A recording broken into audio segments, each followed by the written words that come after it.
nós vamos ter uma mensagem daquelas que a gente denominou das pastorais, né? E louvado seja Deus, porque nós encontramos nas Escrituras muitos textos que vêm nos apacentar em momentos de dificuldade, em momentos difíceis, como os dias de hoje que eu e você temos vivido. Não sei se você já parou para pensar, fazer as contas, de que exatamente nesse mês de março, nós completamos no mundo 1 ano de pandemia. E, infelizmente, algumas igrejas completam 1 ano sem se reunir presencialmente, né? Em cidades como São Paulo, os grandes centros, Belo Horizonte, por aí vai. Nós, pela graça de Deus, estamos aqui hoje, num número reduzido, mas todos com saúde. Outros estão em casa, com saúde.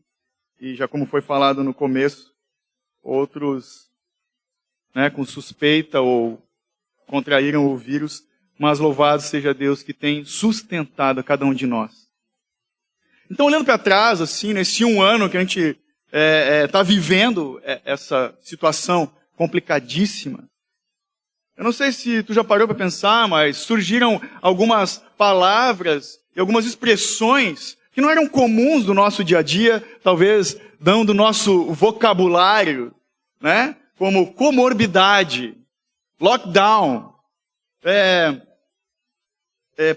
pandemia, como eu já falei, quarentena, falta de leitos nos hospitais, assuntos, né, que a gente tem vindo, tem surgido, estão nos noticiários, estão na internet, desemprego, colapso, fica em casa, vai para a rua, panelaço, esquerda, direita, polarização, vacinação. Tudo isso a mídia vai trazendo, vai jogando para nós. E, infelizmente, a mídia hoje, ela causa mais confusão do que nos traz informação. A gente não sabe mais em quem acreditar. Temos que sempre ir às fontes, né? Vem esse tipo de coisa. E em função desse momento e da confusão de informações que a gente tem vivido, os nossos corações são acometidos de ansiedade. Mais do que nunca, nós temos vivido tempos de extrema ansiedade. Um dos presentes malditos que a tal da pandemia trouxe é muita gente com depressão, gente com problemas psicológicos, emocionais. E os psicólogos e psiquiatras estão muito felizes com isso. Então a ansiedade não é comum então que aconteça isso com a gente, porque a ansiedade é fruto de incertezas. Incerteza dessa vida. Muitos de nós, a gente acorda pensando, passa o dia, ou finda o dia, vai se deitar pensando, eu não sei o que vai ser da minha vida amanhã. Pensando na questão de saúde, na questão profissional, talvez, na crise econômica e por aí vai. E junto com a ansiedade, que é fruto dessas incertezas, vem o medo também. Muitas pessoas estão acometidas de medo. O medo que surge sempre diante do inesperado, do desconhecido, das coisas que fogem do nosso controle. E por causa do medo e da ansiedade, que são frutos dessa incerteza da vida moderna, eu e você somos desesperados por uma sensação permanente de proteção e segurança. Nós gostamos do sentimento de proteção e segurança. Nós amamos, na verdade, essa sensação de segurança. Olha onde que nós nos denunciamos, porque a gente gosta dessa sensação. A gente vê isso nas nossas fechaduras, nos nossos portões, nos nossos sensores de movimento, nosso sistema de alarme. Isso também, esse amor pela sensação de segurança e proteção é evidente nas nossas infinitas senhas das coisas da internet, nos números do verso do nosso cartão de crédito, nas máquinas de raio-x, nos detetores de metal do aeroporto, por exemplo. Hoje nós temos os nossos cintos de segurança, nós temos nossos airbags. O carro tem que ter airbag, irmão. O carona também. Nos nossos capacetes, nos nossos face shields. Já viu? No supermercado, os velhinhos com aquele face shield, assim, um negócio estranho. Né? Nas nossas máscaras, de todo tipo, de todo tamanho, de todas as estampas e para todos os gostos. Alguns de gosto duvidoso, inclusive. Então, a gente também percebe isso. Quem falando, né, que usa uma máscara gigante que nem a minha, né? A do Daniel, eu acho linda.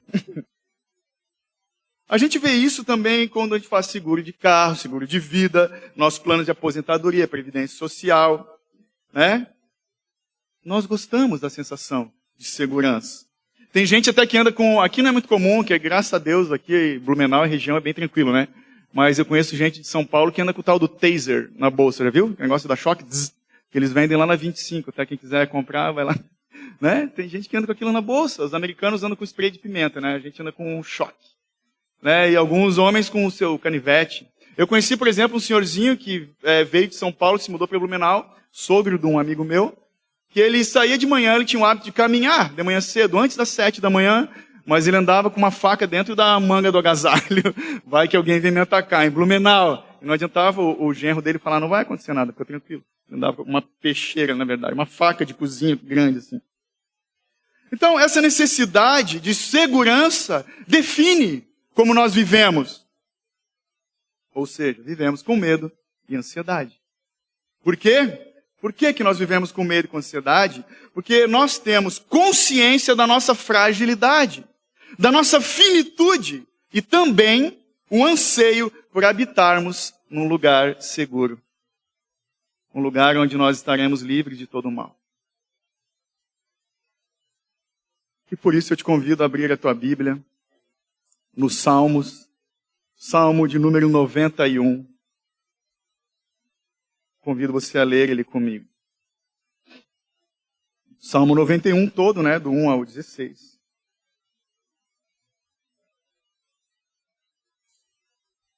Preste atenção. Diz assim a bendita palavra de Deus, Salmo 91, verso 1.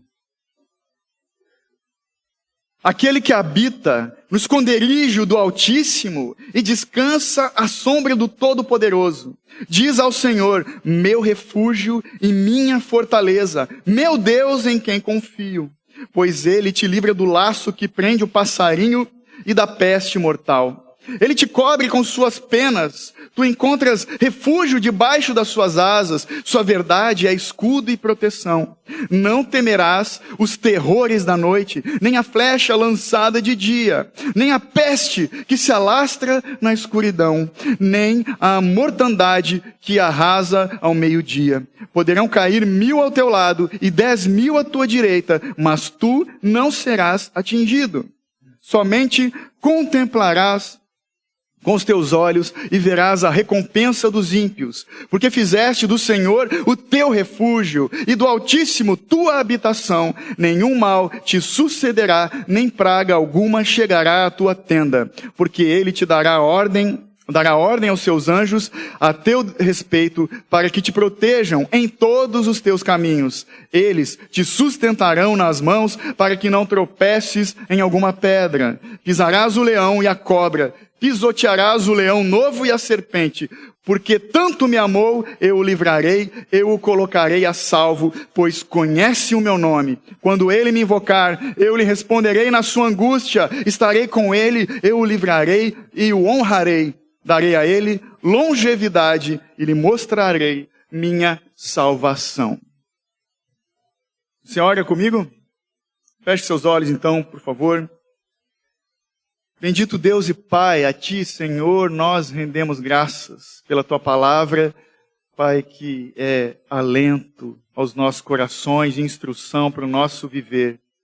Pai, nós te pedimos, tem misericórdia de nós, que somos muitas vezes incrédulos e temos deixado de lado as verdades eternas. Te pedimos nesse momento que os nossos corações, os nossos ouvidos estejam atentos à Tua palavra, exatamente aquilo que o Senhor quer ministrar em nossos corações, para que nós sejamos, Pai, edificados e o Senhor glorificado no meio da Tua igreja. É o que te pedimos, em nome de Jesus. Amém.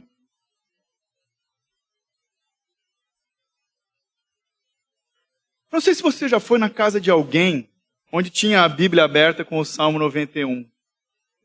Eu já tive essa oportunidade, na estante da sala, Bíblia aberta, Salmo 91, pegando pó. Às vezes uma Bíblia enorme, gigante, com figuras coloridas, mas com bastante pó. E também alguns estabelecimentos comerciais. muito comum as pessoas por aí fazerem isso, terem esse hábito.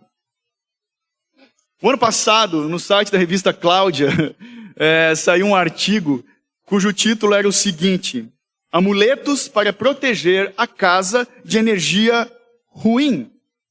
E lá tinha uma lista desses amuletos. Lá estava o sal grosso, espada de São Jorge, por exemplo, o mensageiro dos ventos, faz aquele sininho, barulho, né? E também a Bíblia aberta estava lá. Isso me chamou a atenção. No meio daqueles amuletos, Bíblia aberta. E dizia o texto, a Bíblia aberta. Os versos do Salmo 91 passam uma sensação de segurança para proteger o seu lar. Mantenha a Bíblia aberta nessa página. Aí tem gente que faz isso, né? De fato, para algumas pessoas a Bíblia pode parecer um amuleto de proteção, né? Mas para nós, para aqueles que creem, ela é a proteção e segurança verdadeira de todo aquele que confia e descansa no Senhor. O Salmo 91 não é um amuleto. Não é um amuleto ou palavras mágicas para blindar os ambientes e a nossa vida. O Salmo 91 é uma instrução que nos traz paz e segurança ao coração. Inclusive, falando de todo o livro de Salmos, João Calvino dizia que nos Salmos nós encontramos o remédio para o anseio das nossas almas. Então é importante nós meditarmos nos Salmos, nós lermos os Salmos, nós orarmos os Salmos, nós cantarmos os Salmos, trazendo ao coração, lembrando da fidelidade de Deus em seu amor e sua bondade e sua misericórdia. Mas nesse salmo nós somos ensinados que Deus, o Senhor, Ele vigia o seu povo e jamais abandona o seu povo nos momentos de dificuldade e de perigo. Nesse texto, nós somos exortados, irmãos, a avançar pelo meio dos perigos, na confiança da proteção divina. Então, o que nós encontramos aqui é uma verdade muito útil e prática, da qual nós devemos nos lembrar. Pois mesmo que muita gente fala tanto da provisão divina e ainda confessam que creem em Deus, são muito poucos aqueles que realmente entregam nas mãos de Deus a sua segurança. Pouca gente. Então esse texto nos ensina 3 verdades. Nós podemos extrair 3 verdades. Alguém diminui o volume da chuva para mim, por favor? O texto nos traz 3 verdades. A primeira verdade é que nós somos vulneráveis. Nós somos vulneráveis. Toda pessoa é frágil.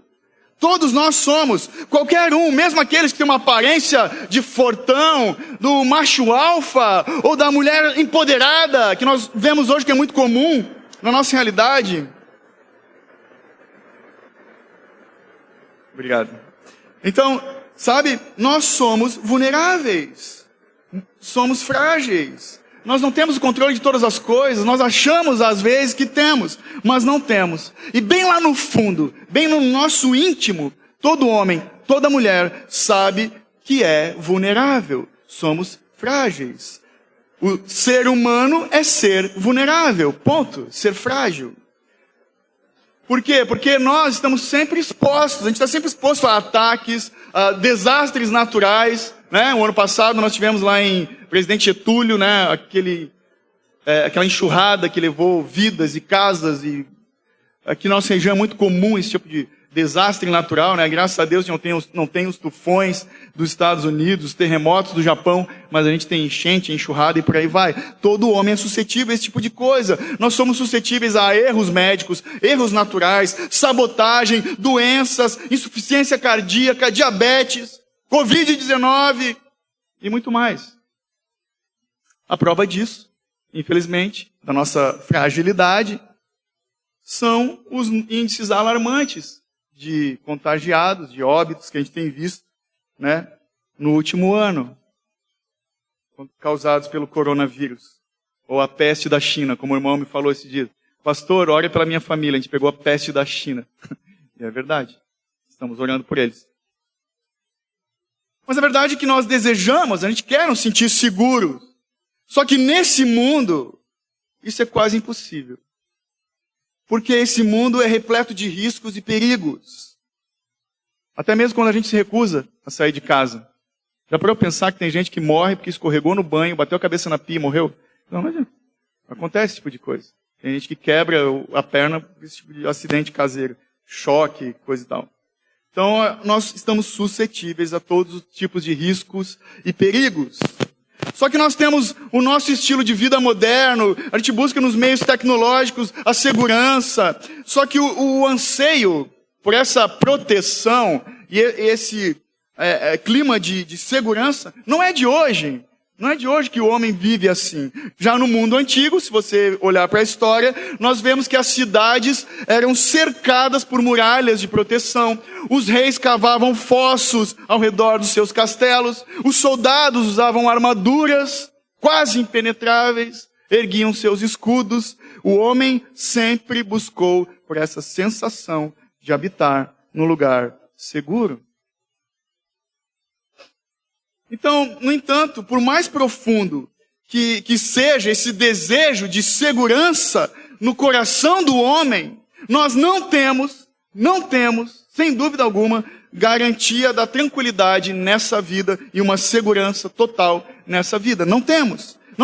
Mais do que por mais que a gente goste de pensar que Deus vai proteger todo aquele que o ama, de qualquer problema, de qualquer ameaça que aconteça, nós sabemos claramente que isso não é verdade.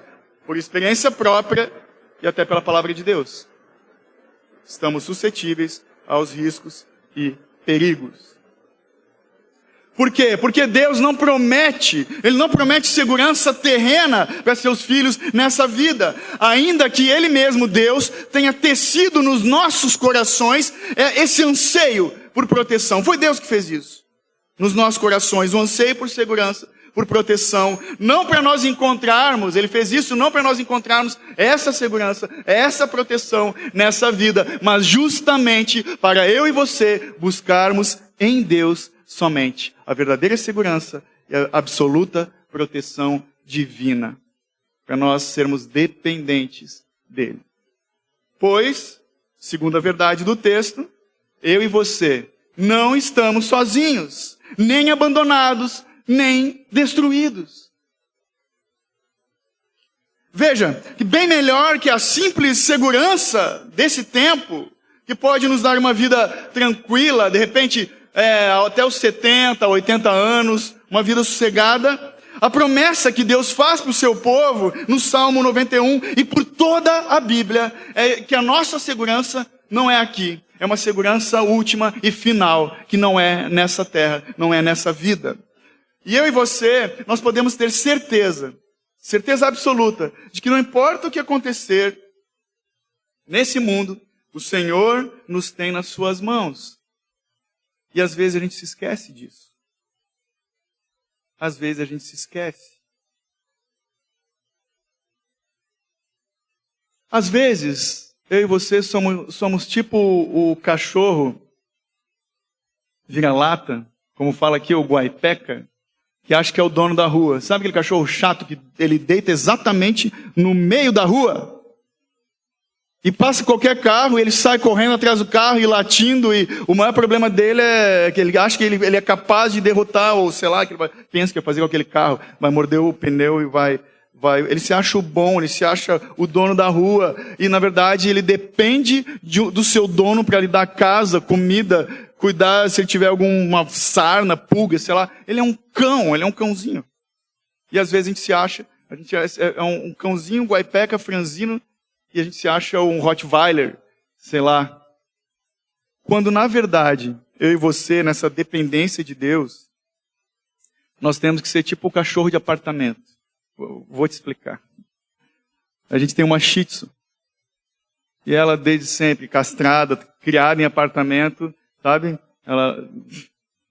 Cheguei em casa esses dias, a tal da Kitty, que é a nossa cachorra, e sabe, o Shih Tzu, ele é zoiudo, né? Olha a fragilidade do olho da cachorra. Cheguei hoje, na verdade.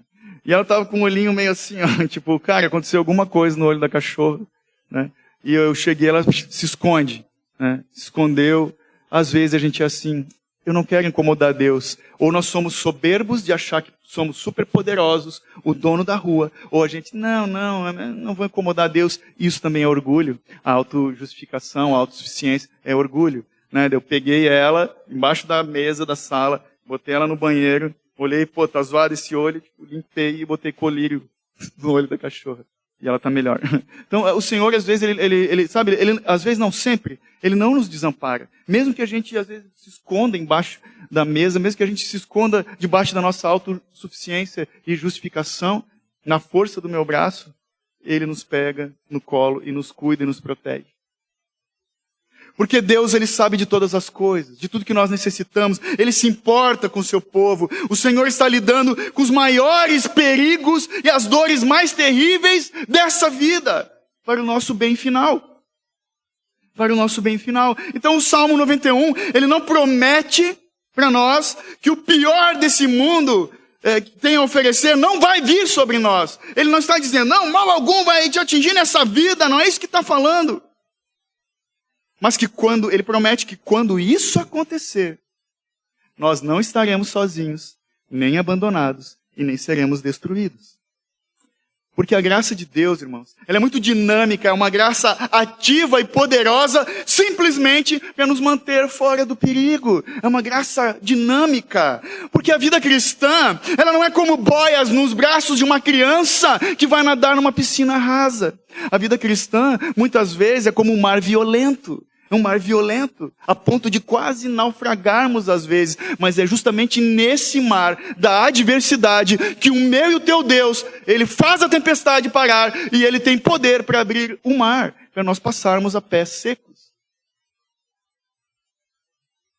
E nós temos que ter certeza disso, de que Ele faz, de que Ele cuida por nós. Às vezes a vida cristã é um chamado para a fornalha, mas estamos certos de que lá, se para lá nós formos, Jesus estará lá conosco, nos aguardando. É o Senhor que nos sustenta, irmãos, no meio das adversidades e nos conduz a essa segurança máxima. A segurança que recebemos de Deus não significa que não vai haver eventualidades nessa vida. Não estamos livres de dor física, você sabe, de dor emocional e nem espiritual. O texto fala ali, traz o exemplo, o verso 4, olhe comigo. Ele te cobre com suas penas. Tu encontrarás refúgio debaixo das suas asas, e a sua verdade é escudo e proteção. Ser criado debaixo das asas da águia, como a gente leu no verso 4, não significa que o passarinho nunca deixou um ninho. Mas fala de que quando ele estava se debatendo, caindo, céu abaixo, incapaz de voar, por conta própria, incapaz de se salvar, sua mãe vem e salva e coloca ele de volta num lugar seguro. Por que não estamos isentos dos maus dessa vida?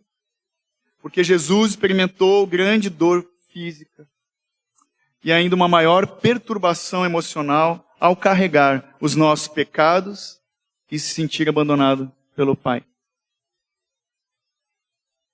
Toda vez que eu passo por uma dificuldade, tribulação, irmãos, vem na minha mente, acho que é a graça de Deus, a imagem do Cristo suando gotas de sangue. Sabe? Então, qualquer aflição, irmãos, que eu e você passarmos, qualquer notícia ruim, é fichinha para o nosso Deus. Lembre-se de que Cristo foi o servo sofredor, o homem de dores, mas também o campeão, o vencedor, o vitorioso, o excelso.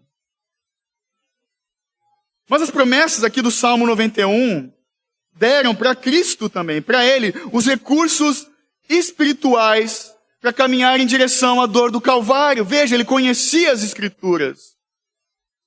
Jesus sabia que Deus estaria com Ele, enquanto homem, né? Deus estaria com ele na sua maior dificuldade e aflição. E que no final, o seu Pai iria erguê-lo, ia trazê-lo, levantá-lo para a sua glória. A glória da sua mão direita, a glória da destra de Deus. Porque ali no verso 15, olhe comigo. Diz, quando ele me invocar, eu lhe responderei na sua angústia. Estarei com ele e o livrarei e o honrarei. Todas as promessas de Deus se cumpriram para mim e para ti, na pessoa de Cristo. O texto também fala de que Deus deu ordem aos anjos, verso 11 e 12, os anjos que serviram a Jesus. Então não tenha dúvida de que todas as promessas, tudo que nós precisamos, se cumpriu em Cristo Jesus, para a nossa segurança final no lar celestial. Então, por isso, assim como Deus fez com Cristo Jesus, Ele vai fazer conosco. O Senhor também vai nos erguer. Ele também vai nos levantar. Né? Seremos os ressuscitados com Cristo. O Salmo 91, então, ele cumpre completamente, meu irmão. Completamente. Ele se cumpre totalmente em Jesus. Portanto, por quê? Porque nós permanecemos na sombra do Onipotente, do Todo-Poderoso. Algumas versões falam Onipotente, né? Por isso, por se cumprir em Jesus, nós precisamos permanecer na sombra do Onipotente, do Todo-Poderoso, permanecendo em Jesus. Quando nós confiamos, olhamos para Jesus, a nossa fé está apoiada, nossa confiança, nossa esperança está no Cristo que venceu, nós estamos debaixo da sombra do Onipotente. Então é um chamado para a confiança. E ao fazermos isso, mesmo no momento de dificuldade, quando a gente confessa para Deus, eu não tenho fé, Senhor, me ajuda. Eu não tenho fé, me ajuda. Nós estamos sendo abrigados no esconderijo do Altíssimo. Pela fé no Filho de Deus, não pelo que nós fazemos. Quem não está vindo nas quartas está perdendo. A gente falou semana passada, né, de uma vida vivida pela a confusão que a gente faz entre salvação e justificação. Muita gente que tem sofrido de uma fé capenga porque vive uma vida de méritos ainda, por aquilo que eu faço ou deixo de fazer, quando nós nos esquecemos de descansarmos na obra da justificação que Cristo já operou por nós. Entendendo isso, confiando no Senhor, nós habitamos no esconderijo do Altíssimo, nos abrigando pela fé no Filho de Deus, como diz o verso 1. Então, ao fazermos isso, nós olhamos para Deus e falamos, meu refúgio e minha fortaleza, meu Deus em quem confio. Temos que clamar isso, temos que orar isso. Então, o nosso desespero por essa sensação permanente de proteção e segurança não vai encontrar lugar nessa vida. Não vai achar habitação nesse mundo. Não vai. Não vai, porque só podemos realmente encontrar um refúgio, uma fortaleza no próprio Deus, por meio do seu Filho. O Cristo, Jesus, que no deserto resistiu à tentação e às ofertas do diabo, pois ele estava certo da fiel promessa do seu Pai no final. Lembra? Jesus, lá nos Evangelhos, a gente viu isso em Marcos. Ele estava no deserto, o diabo tentou ele e falou no momento, te joga aqui de cima, porque não está escrito que o Senhor vai dar. O diabo usou de uma forma totalmente equivocada esse texto. Falou, não está escrito, Jesus, que Deus, o Pai, vai dar ordem aos anjos, então te joga daqui. E ele respondeu com a palavra, também está escrito, não tentarás o Senhor teu Deus. Então, ao mesmo tempo que quando nós entendemos a realidade da proteção de Deus e que nele nós temos refúgio e segurança, a ponto dele dar ordem aos seus anjos para nos cuidar, como fez com Jesus, isso não é motivo para nós nos jogarmos nas cordas, como diz o gaúcho. Temos que continuar avançando, estamos no caminho, levar uma vida de comodidade de fé, uma vida, jogado, e nem para nós desistirmos no caminho. Leia comigo o verso 11 e 12. Está escrito assim, Porque ele dará ordem aos seus anjos a teu respeito, para que te protejam em todos os teus caminhos. Eles te sustentarão nas mãos, para que não tropeces em alguma pedra. Então Jesus sabia que a promessa de Deus, de seus anjos o guardando, não ia livrá-lo da cruz. Ele sabia disso. Mas que o Pai faria ele ressurgir dos mortos, dentre os mortos, que ele ressuscitaria depois disso.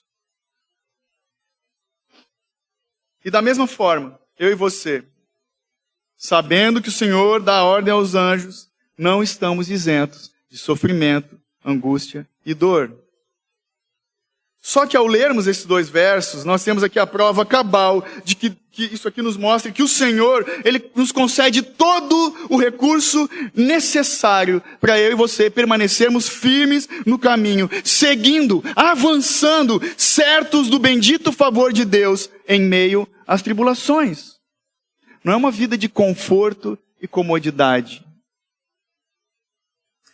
Porque Jesus foi esmagado no Calvário. Mas ao fazer isso, diz o texto, ele pôde pisar no leão e pisar a serpente sob os seus pés.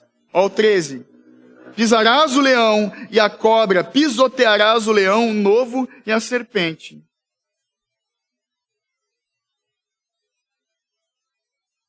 E há algo que é muito rico, importante também aqui nesse salmo, são os versos 5 e 6. Olha lá comigo. Não temerás os terrores da noite, nem a flecha lançada de dia, nem a peste que se alastre na escuridão, nem a mortandade que arrasa ao meio-dia. Ele está falando aqui de terrores noturnos, está falando de problemas que acontecem no dia a dia, como as flechas lançadas ao dia. Está falando da peste que se alastra na escuridão. Será que tem a ver com os nossos dias hoje? É um vírus que a gente não vê, os perigos invisíveis dessa vida. E quando ele fala da mortandade que arrasa o meio-dia, no contexto, o contexto deles era o deserto, tinha gente que quase derretia, né? Se a gente pega uma insolação, às vezes, de estar sem proteção no sol da praia, imagina no deserto o que eles passavam. Mas esses 2 versos nos mostram que em Cristo nós não precisamos temer o terror da noite, nem a flecha que voa de dia, ou qualquer peste, ou qualquer destruição. Não porque nós somos imunes, estamos isentos da adversidade desse mundo, mas porque nós vamos ser conduzidos em segurança no meio das adversidades desse mundo. Vamos ser conduzidos até o lugar de segurança, da segurança definitiva, ou seja, o esconderijo do Altíssimo, no mais alto lugar, diz o texto, quando fala do Altíssimo, é o mais alto lugar, onde mal nenhum, peste nenhuma, jamais vai nos alcançar. Agora, de uma forma prática, aplicando para as nossas vidas, talvez alguns já tenham percebido, qual é a dinâmica? Qual é a prática para nós aqui, nesse Salmo 91? Tem 2 verbos que já saltam aos nossos olhos e tem que arder nos nossos corações, já no verso 1. Vamos ler o verso 1 de novo, por favor. Aquele que habita no esconderijo do Altíssimo, vou dar a dica, e descansa à sombra do Todo-Poderoso, diz ao Senhor, meu refúgio e minha fortaleza, meu Deus, em quem confio. O nosso papel é descansar e confiar no Senhor. Sabe? É deitar a nossa cabeça hoje à noite no travesseiro em paz. Em paz. Para ter uma boa noite de sono. Mais um dia nós vencemos. Mais um dia da graça e da misericórdia de Deus. Porque até a palavra de Deus fala, basta para cada dia o seu mal. Não temos que já dormir com a cabeça cheia das coisas do amanhã. Descansa. Confia nele. E no outro dia, acordamos em paz. Eu dou uma dica. Ore, se você está ansioso, se você está temeroso. Na verdade, toda noite nós temos que orar antes de dormir. É uma boa prática. Acordarmos no dia seguinte, em paz. Talvez tenha alguém aqui que está pensando, mas eu faço isso. Eu tenho feito isso e nada mudou. Talvez alguém em casa, eu tenho essa prática, mas nada mudou, eu continuo ansioso. Sabe que mudou, sim. Algo mudou. Porque a cada dia que passa, eu e você estamos a um passo mais perto do autor e consumador da nossa fé. É assim que o cristão tem que caminhar, com essa certeza. Cada dia estamos mais próximos do nosso Redentor. É uma vida de fé, uma consciência de fé. A fé que sustenta os passos daqueles que confiam e aqueles que descansam em Deus, na sombra do Onipotente, sem temer mal algum. João Calvino, comentando os Salmos, esse Salmo especificamente, ele diz que a lição aqui no Salmo 91 é uma só. E que é útil para todos nós, e que embora naturalmente sujeitos aos males comuns que se espalham por toda parte, nós somos privilegiados com uma isenção especial, ou seja, nossa segurança no meio dos perigos. Então não se esqueça.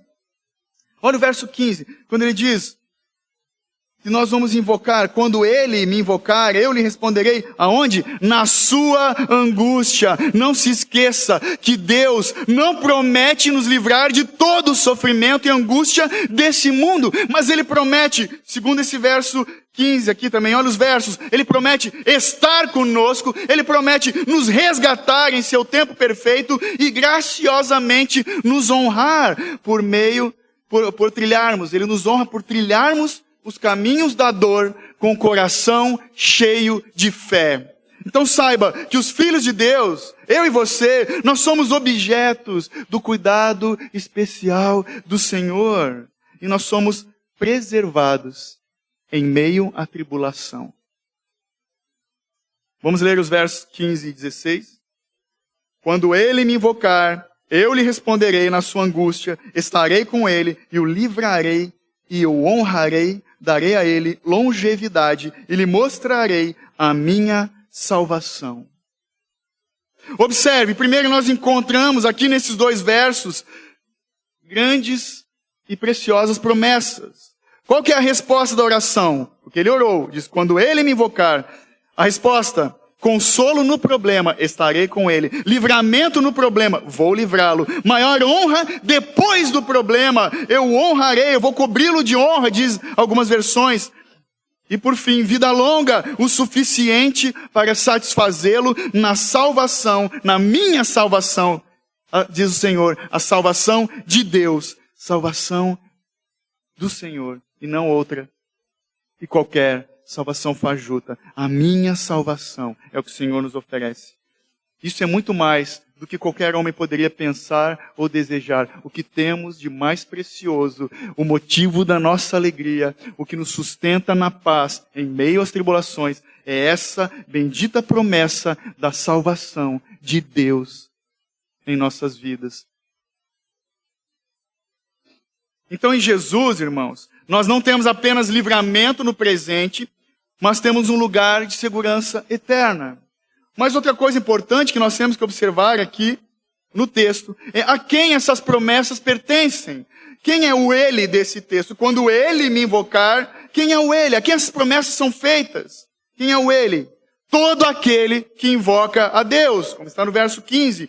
Todo aquele que conhece o meu nome, está no verso 14. Todo aquele que faz do Senhor a sua habitação, verso 9. Todo aquele que habita no esconderijo do Altíssimo, verso 1.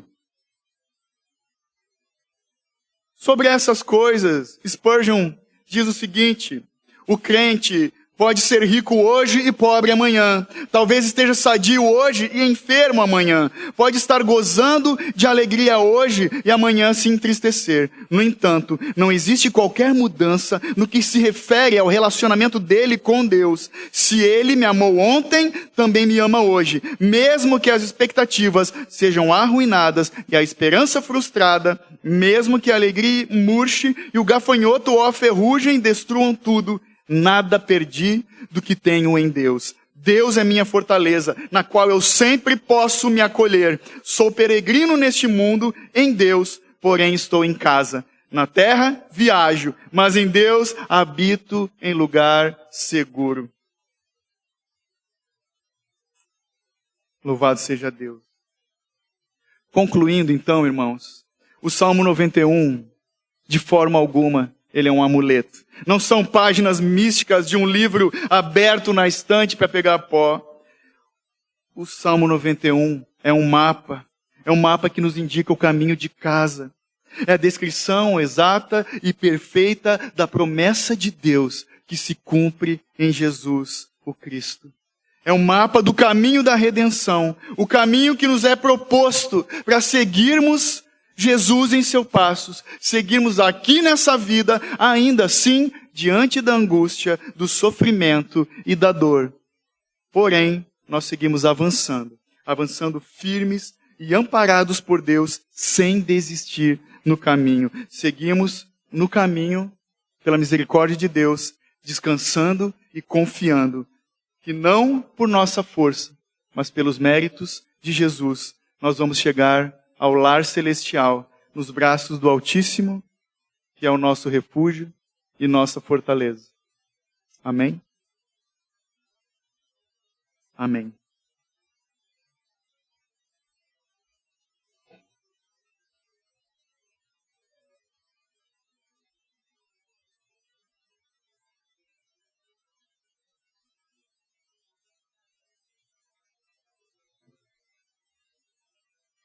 Eu citei esses dias, eu não lembrava o nome, o Léo me lembrou, o teólogo alemão Karl Barth, nome bem complicado de falar, e que ele dizia o seguinte, que todo cristão deve ter em uma mão o jornal do dia e na outra mão a Bíblia. Então, sim, nós devemos estar informados das notícias, mas sempre firmados na boa notícia. A nossa verdade não é o que o mundo traz, joga no nosso colo, ou vomita para nós, ou faz parecer verdade. A nossa verdade absoluta é a palavra de Deus. As situações podem mudar, assim como as estações mudam, a nossa fé é meio capenga, nós mudamos, mas o nosso Senhor não muda, e a sua palavra permanece para sempre. Diz os Salmos que confiam no Senhor, são como os montes de Sião, que não se abalam jamais. Vamos colocar de pé?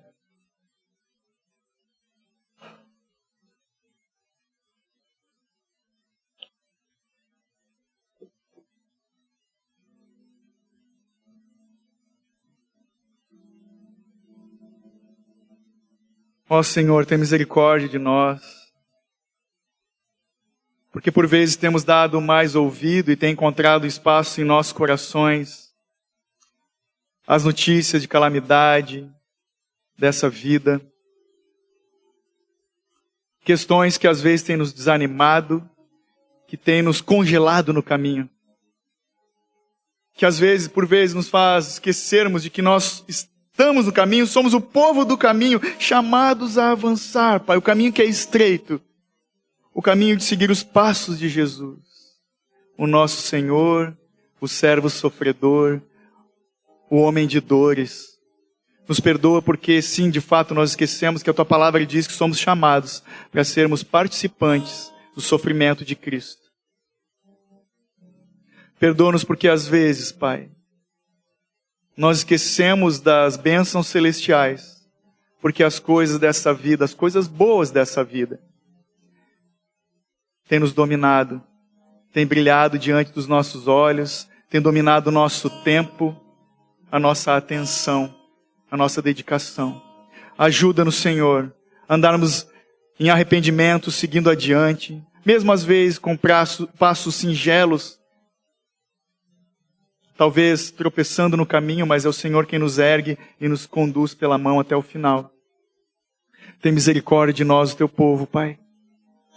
Também às vezes que nós achamos que estamos muito bem no caminho, por aquilo que fazemos, por aquilo que deixamos de fazer, pelos pecados que abandonamos, pela nossa força, pelo nosso muito conhecimento, pelo nosso muito orar, por tão espirituais que nós somos. Tem misericórdia de nós, Pai. Porque se estamos de pé, com saúde, avançando, Pai, para o lar celestial, é pelos méritos de Cristo e não por nada que fizemos. Tem misericórdia de nós. Te pedimos, continua nos conduzindo no bom caminho, Pai. Diminuindo a cada vez, o Senhor crescendo em nossas vidas, Pai. Ser exaltado, Pai, ser exaltado. Faz de nós, Pai, cada vez mais dependentes do Teu amor, da Tua graça. Cada vez mais contentes, Pai, corações com contentamento nas Tuas ricas misericórdias. Pai, e na medida da Tua graça sobre nós, que é superabundante, sendo a cruz do Calvário, aquilo que nós temos de mais importante, mais precioso, mais valioso, Pai. A vida de Cristo, que foi dada por nós lá naquela cruz. Em nome de Jesus. Amém.